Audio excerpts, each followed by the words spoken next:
been a fan since debut, and I was so excited at the Eras Tour that the Washington Post interviewed me about it. I made a viral TikTok. We share the same birthday.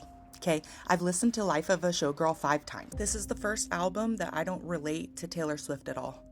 I've always thought that her brilliance was her ability to maintain her humanity despite her life being so very different from ours. That view of Portofino was on my mind when you called me at the Plaza Athénée. Oftentimes it doesn't feel so glamorous to be me. I've left the country twice, to Rocky Point. 8 days is all I've ever spent outside of these borders. Your life doesn't feel glamorous? Honey, even your struggles are glamorous, okay? Because we're doing breakups and feelings of loneliness, and we're also having to pay bills, right? We don't have a therapist to walk us through this. We can't go drown our sorrows in Balenciaga and shit. I'm really glad that like you figured out what you want from your life, but they want those 3 dogs they all call their kids. Just out of curiosity, who's they? Okay, because it sure seems like you're trivializing the fact that like a lot of us are not going to be able to afford to have children.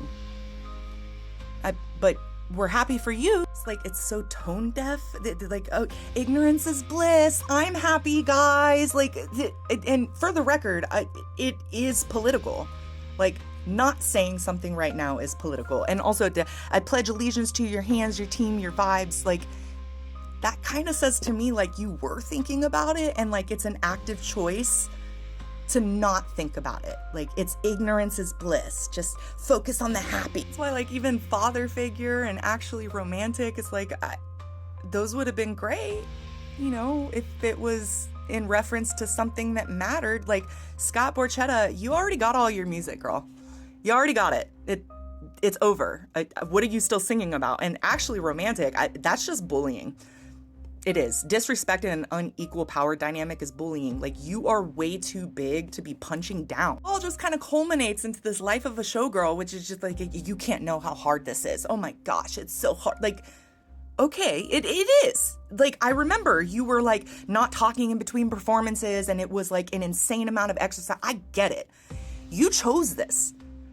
You could have retired before the Eras Tour, and you would have been fine for your entire life. Like, I am not willing to be impressed by this anymore. And by the way, being canceled is not the worst thing that can happen to you. Are you watching the news? 2 more things, because I really want to hammer this home. I don't need 8 copies of the same damn thing. You dropped Folklore on Spotify on like a Tuesday or something, and all of us lost our mind, okay? Stop with this unbelievably obnoxious, very clear money grab rollout. The other thing I'll say is that You Need to Calm Down had a line in it that said, "You're coming at my friends like a missile." And now that they really are, this is what you put out. I'm incredibly disappointed by this album.